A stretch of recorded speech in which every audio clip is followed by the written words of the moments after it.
500 years ago, the Galactic Council gathered to prevent another war that could tear the universe apart. Representatives from 200 species signed the Galactic Armament Treaty, agreeing to strict limitations on military technology. No species could build ships longer than 3 kilometers. No weapons could exceed certain energy outputs. No artificial intelligence could control weapon systems. Every civilization accepted these rules to maintain peace. But when humanity joined the Council 50 years later, the treaty was amended. A special clause was added, written in careful diplomatic language that meant one thing clearly: humans were not to be trusted with advanced weapons. The restriction was subtle, but absolute. Humans could build defensive stations, but not offensive dreadnoughts. They could develop shield technology, but not reality-warping weapons. They could research AI, but never integrate it into military applications. The Council smiled when they presented these terms. They called it protection, ensuring young humanity would not accidentally trigger galactic conflict. Ambassador Wei had signed the amendment because Earth had no choice: refuse and face isolation. Accept and gain access to galactic civilization. He signed, knowing his people would find ways around it. Humans always did. Dark Horizon Station. Captain Alina Reeves floated through the observation deck of Dark Horizon Station. Watching workers install the final armor plating on humanity's greatest secret, the station hung in the void between stars, far from any mapped space lane, hidden by gravitational anomalies and false sensor readings. For 15 years, this place had not existed on any official record. Dark Horizon was humanity's black site research facility, and today marked the completion of its primary project. The ship before her was beautiful and terrifying. 5 kilometers long, breaking the treaty's length restriction by 2 kilometers. Its hull was made from exotic matter that bent light around it. Weapons covered every surface railguns that could crack moons, plasma cannons that burned hotter than stars, and something else entirely: the quantum disruption core, technology that theoretically did not exist. Prometheus, Reeves whispered. That was the ship's name, never to be spoken on official channels, never to appear in any database. The Titan who gave fire to humanity. Fitting for a ship that would give humanity the power to stand against anyone. Her second officer, Commander Jackson, approached with a datapad. All systems are operational, Captain. The AI core is online and learning. Weapons testing exceeded all projections. We are ready for deep space trials. How long until we can hide it again? Reeves asked. The Council's inspection ships patrol this sector monthly. We need another 3 weeks to complete the stealth integration. 3 weeks of exposure, Reeves thought. 3 weeks, where the most powerful warship ever constructed could be discovered. If the Council found Prometheus, they would demand its destruction. If humanity refused, sanctions would follow. Possibly war? We proceed as planned, Reeves said. The risk is acceptable. The galaxy is peaceful now, but that won't last forever. When the next threat emerges, we need to be ready. The inspector arrives. Inspector Valen of the Zethary species materialized on Dark Horizon's docking bay exactly 4 days later. His people were ancient, existing for millions of years, mastering technologies that made them nearly immortal. The Zethary served as the Council's enforcers because no one could lie to them. They sensed deception the way humans sense temperature. Reeves met him at the airlock, forcing her expression to remain neutral. Inspector Valen, welcome to Dark Horizon. This is a surprise visit. Valen's crystalline form shifted colors, processing thousands of data points simultaneously. Your station registered unusual energy fluctuations last week, patterns consistent with weapons testing far exceeding treaty limitations. I am here to investigate. We run defensive drills regularly, Reeves explained, keeping her voice steady. Our proximity to the galactic rim means we face pirates and raiders. We need to stay sharp. Show me your weapon systems, Valen commanded. All of them. Reeves had prepared for this moment. She gave Valen a carefully orchestrated tour, showing him approved weapon systems, their defensive shields, and training facilities. Everything was technically legal, if barely. But Valen was not fooled easily. Your reactors are generating 70% more power than these systems require, he observed. Where is the excess energy going? Research projects, Reeves replied. We are developing more efficient shield harmonics. Valen's colors shifted to suspicious orange. I wish to see these research projects. That is classified under Earth's military protocol, Reeves said firmly. We have sovereign rights to protect proprietary technology. Valen moved closer, his presence overwhelming. Captain Reeves, I have served the Council for 12,000 years. I have investigated hundreds of treaty violations. I know when species are hiding something. Whatever you have built here breaks the armament treaty. I will discover it eventually. Then you will have to keep investigating, Reeves replied, meeting his gaze without flinching, because I have nothing illegal to show you. The standoff lasted 30 seconds that felt like hours. Finally, Valen turned away. I will return, he said, with a warrant if necessary. When he departed, Reeves allowed herself to breathe. Jackson approached, his face pale. That was close. He suspects everything. We need to accelerate the timeline, Reeves said. Move Prometheus to the secondary site immediately. If Valen returns with a full inspection team, they cannot find it here. The ultimatum, 2 weeks later.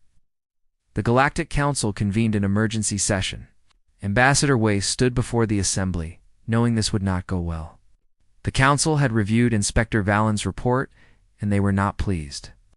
Ambassador Wei, the Council speaker began. The Zethary Inspector reports evidence of treaty violations at Dark Horizon Station. Energy signatures consistent with prohibited weapons. Reactor output exceeding approved specifications. Construction materials inconsistent with declared projects. We conduct legitimate research, Wei replied calmly. Nothing we do violates the letter of the treaty. Perhaps the spirit, a Valthrian delegate interrupted. You humans always find loopholes, always push boundaries. We agreed to these restrictions for everyone's safety, including yours, another voice added. We remember your history, your world wars, your nuclear arsenals, your willingness to destroy yourselves. We cannot allow that violence to spread to the stars. Wei felt anger rising but controlled it. You judge us for a past we have overcome. Humanity has been peaceful members of this council for 50 years. We have contributed to galactic security, shared our discoveries, asked for nothing but equal treatment. And we are grateful, the speaker said. But gratitude does not override security. The council votes now on Resolution 447. All human military installations will submit to immediate and complete inspection. Any prohibited technology will be surrendered or destroyed. Failure to comply will result in sanctions, isolation, and possible military intervention. The vote passed overwhelmingly. Only 3 species abstained. None voted against. Wei left the council chamber, knowing everything had changed. Earth had built Prometheus to protect humanity. Now that protection would force them to choose between submission or defiance. He opened an encrypted channel to Captain Reeves. They know, he said simply. Not everything, but enough. What are your orders? Reeves asked. Hide it, Wei replied. Hide it so well, they will never find it. Because when the galaxy needs a sand, it will Prometheus must be ready. Unknown to both of them, something was already moving through the darkness between galaxies. Something that would make the Council's treaty seem foolish and humanity's secret. Weapons seem absolutely necessary.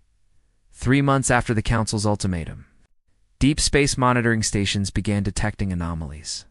Ships were vanishing along the galactic rim, entire colonies going silent. At first, the Council dismissed these as technical failures or pirate activity. Then the distress calls began. Captain Reeves watched the recordings in Dark Horizon's command center. The footage was terrible.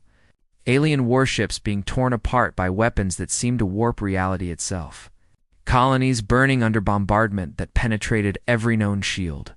And everywhere the attacker ships that looked like they were carved from darkness. Moving with purpose and terrible intelligence, the Krell, Jackson whispered. I thought they were extinct. Everyone thought so, Reeves replied. The Council defeated them 2,000 years ago, drove them into dark space beyond the galactic edge. Apparently, they survived. and learned. And now they are back. The Krell had been the galaxy's nightmare before the Council brought peace. A species that conquered rather than cooperated. That absorbed technology from those they destroyed, that grew stronger with every victory. Ancient records describe them as unstoppable. 2,000 years ago, it took the combined military might of 50 species to drive them away. Now the galaxy was bound by the armament treaty, limited by restrictions designed for peacetime. The Krell were not bound by any treaty. How long until they reached the core worlds? Reeves asked. Analysts estimate 6 months if current expansion rates continue, Jackson replied. The Council is mobilizing every available ship. 6 months, Reeves thought. 6 months before the civilization that restricted humanity would face extinction. And somewhere in the darkness, hidden from all sensors,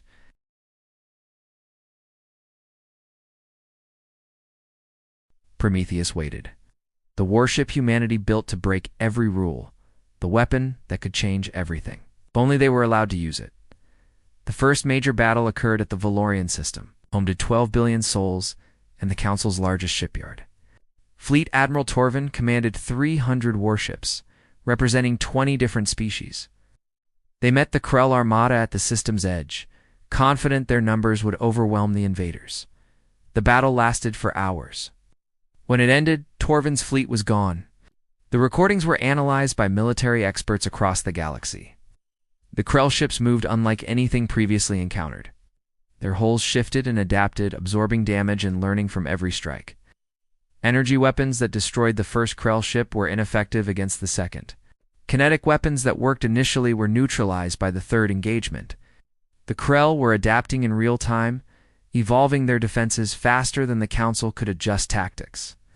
Worse, their weapons bypassed standard shielding. Some kind of phase-shifting technology that allowed Krell fire to pass through energy barriers as if they were not there.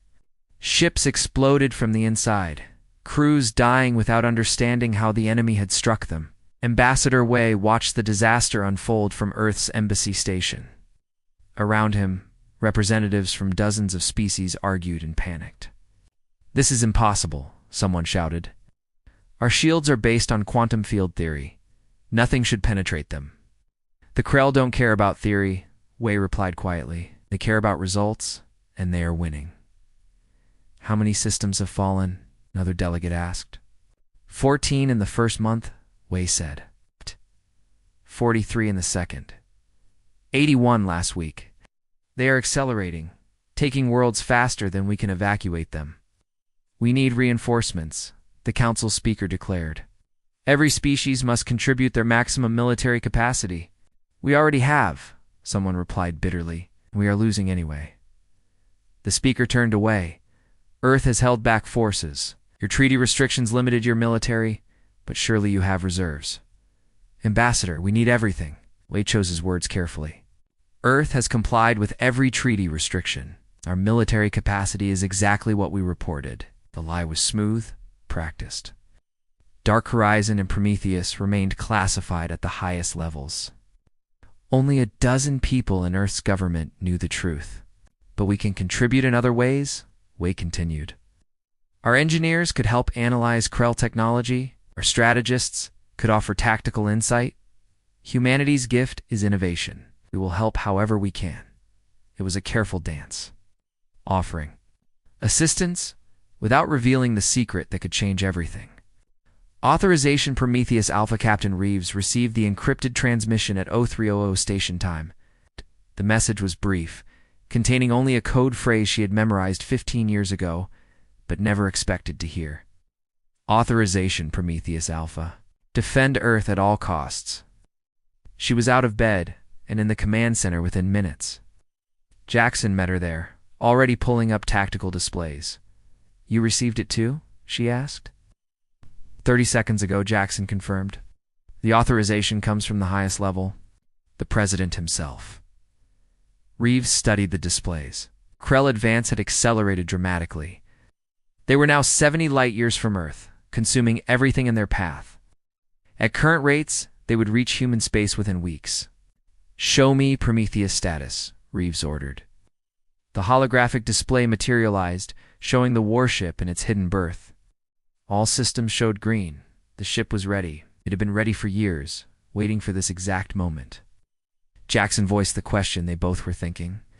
If we deploy Prometheus, the Council will know we violated the treaty. We will face consequences. If we don't deploy it, Reeves replied, there won't be a Council left to face, or an Earth. The Krell will consume everything. The choice was simple and terrible. Break the treaty and save the galaxy, or follow the rules and watch civilizations die.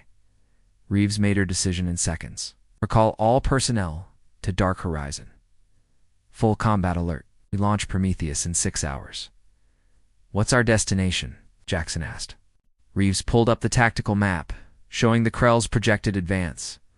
The Kepler system. 50,000 Krell ships are gathering there for a major offensive.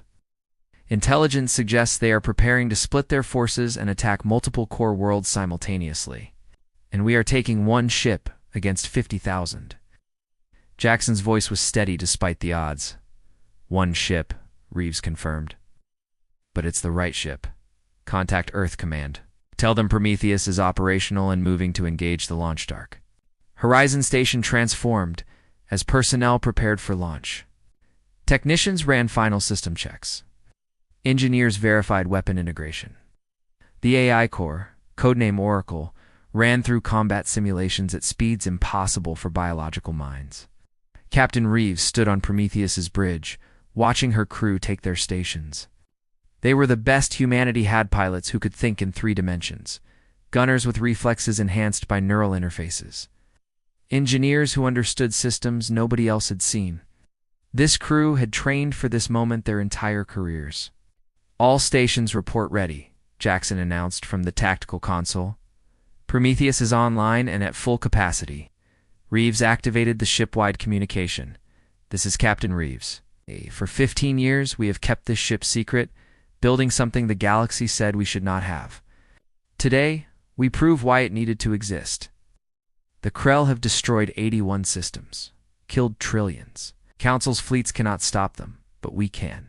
She paused, letting that sink in. We are about to violate the Galactic Armament Treaty. When this is over, there will be consequences. Charges, trials, possible imprisonment. Anyone who wants to leave can do so now without prejudice. No one moved. No one spoke. The crew remained at their stations. Reeves smiled. Good. Then let's show the galaxy what humanity builds when we stop asking permission.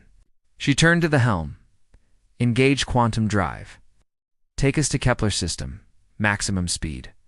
The universe twisted around Prometheus as it entered quantum space. The journey that would take conventional ships 3 weeks took 17 minutes.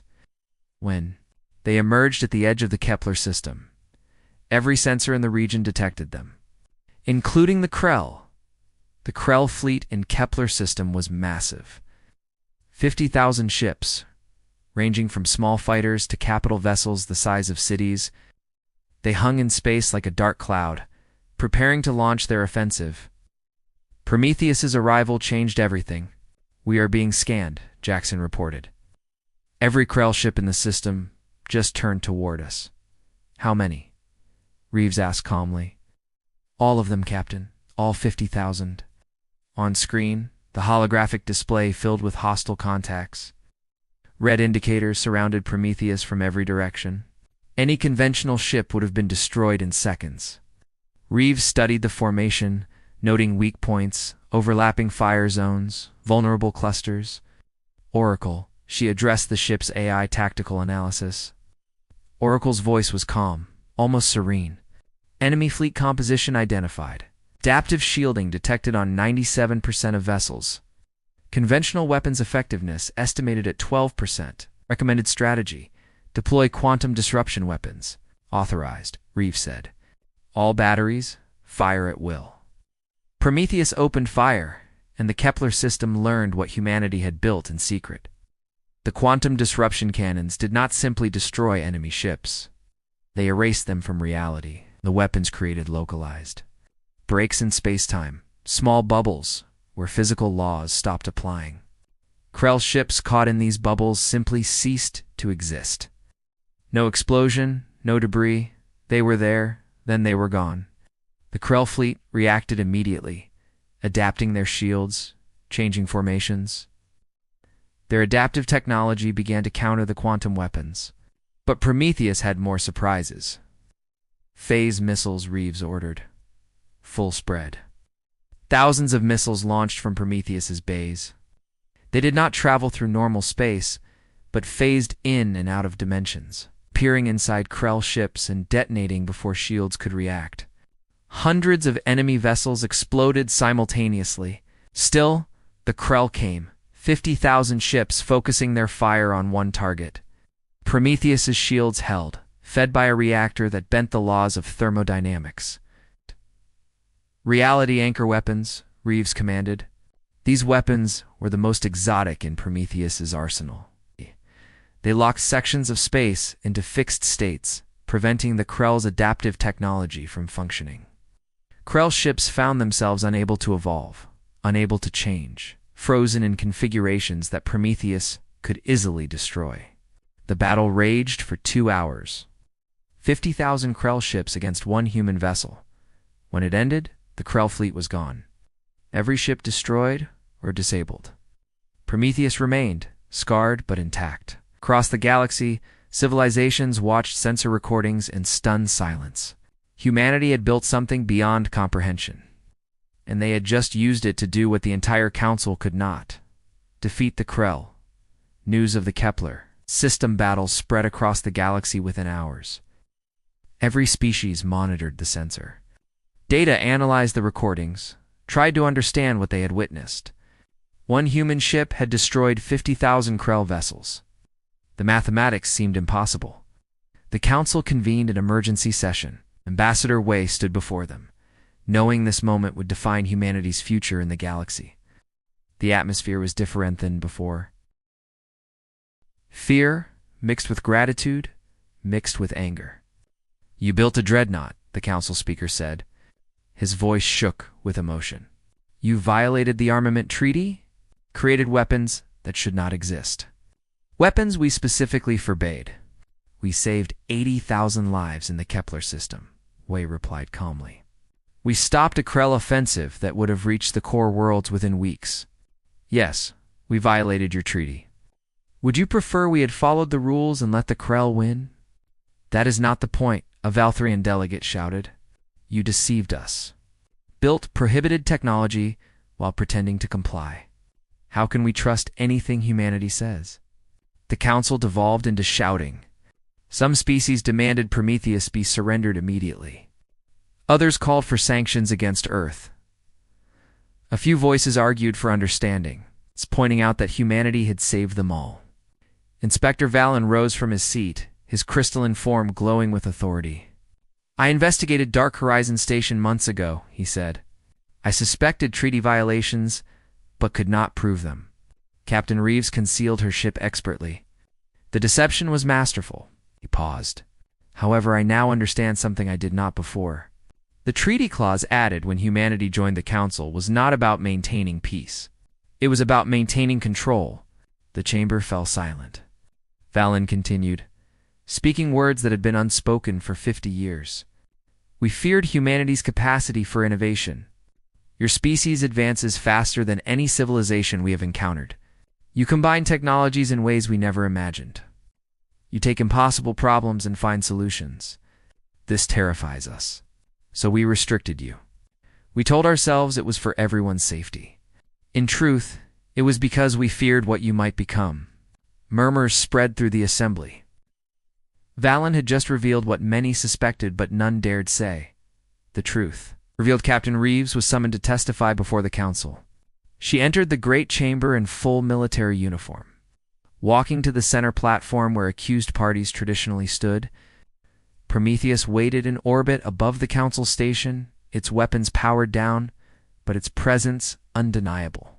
"Captain Reeves," the Council speaker began, "you command a vessel that violates 17 articles of the Armament Treaty. You concealed its existence for 15 years. You deployed prohibited weapons in an act of war. How do you answer these charges?" Before Reeves could respond, Inspector Valen spoke again. If I may address the council, he said, there is context that must be understood. Proceed, the speaker allowed. Valen projected holographic documents into the chamber. I have researched the treaty's origins. When humanity applied for council membership, our military analysts prepared a threat assessment. Their conclusions were unanimous. Humanity's innovative capacity in weapons development exceeded all known species. Given time and resources, humans would eventually build something we could not control. The documents showed committee meetings, classified reports, strategic analyses. All of them reached the same conclusion: restrict humanity now or face their dominance later. So the treaty clause was written, Valen continued. Not to protect the galaxy, but to protect our position at the top of the hierarchy. We were afraid of being surpassed. Reeves listened with mixed feelings.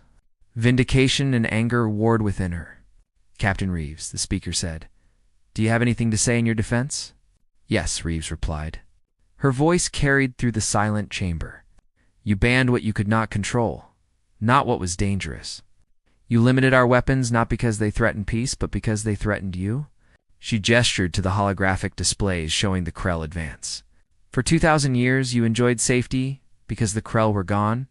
You built your civilization on peace because no one challenged you. Then a real threat emerged, and your limited weapons could not stop it. So you turned to the species you had restricted and begged for help.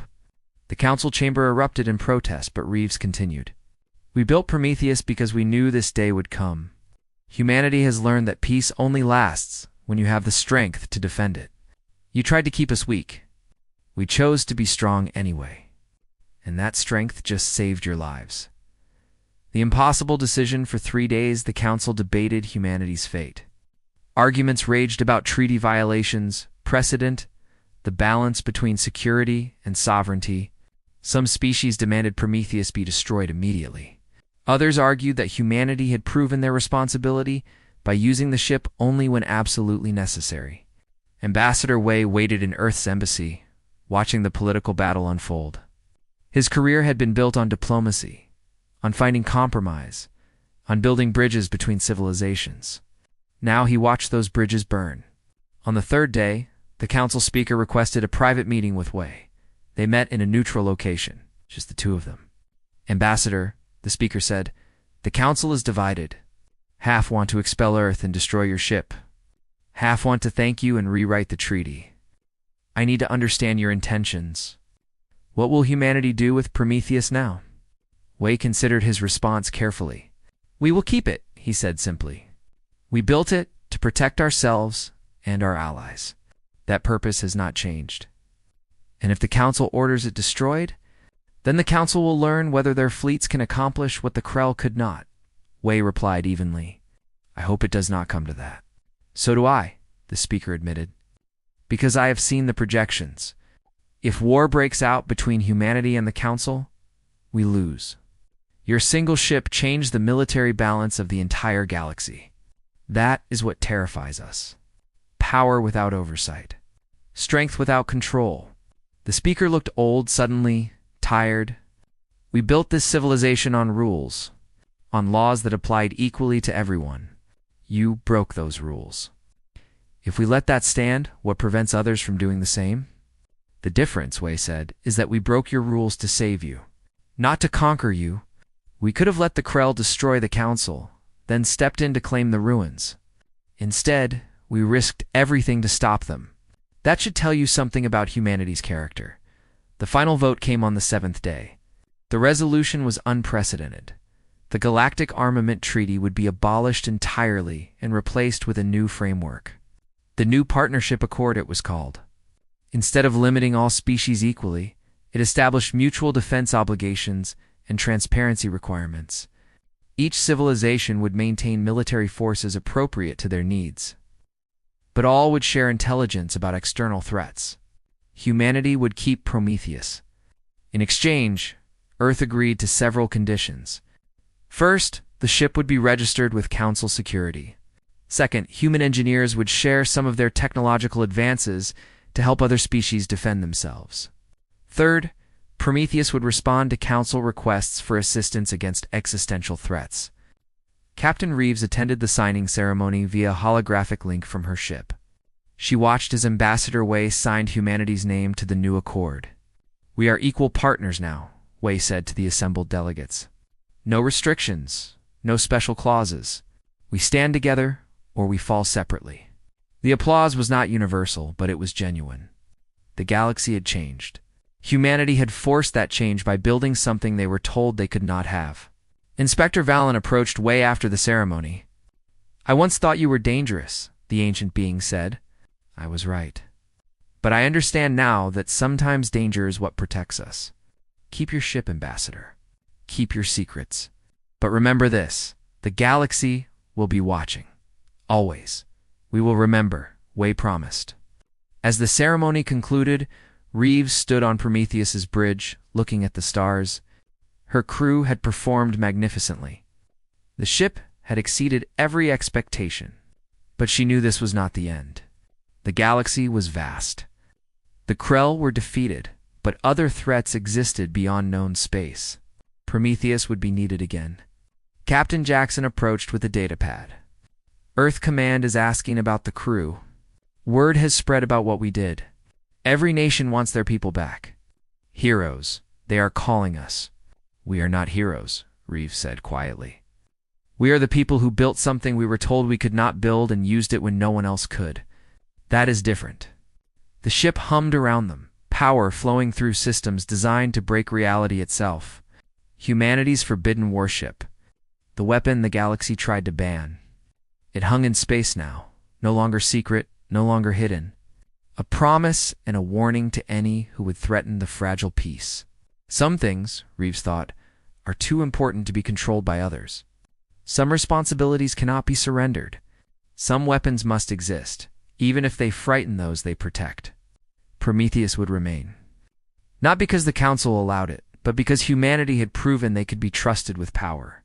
The galaxy had learned a difficult lesson. You cannot ban human ingenuity. You can only hope it remains on your side. And for now, looking at the stars, Captain Reeves was content with that.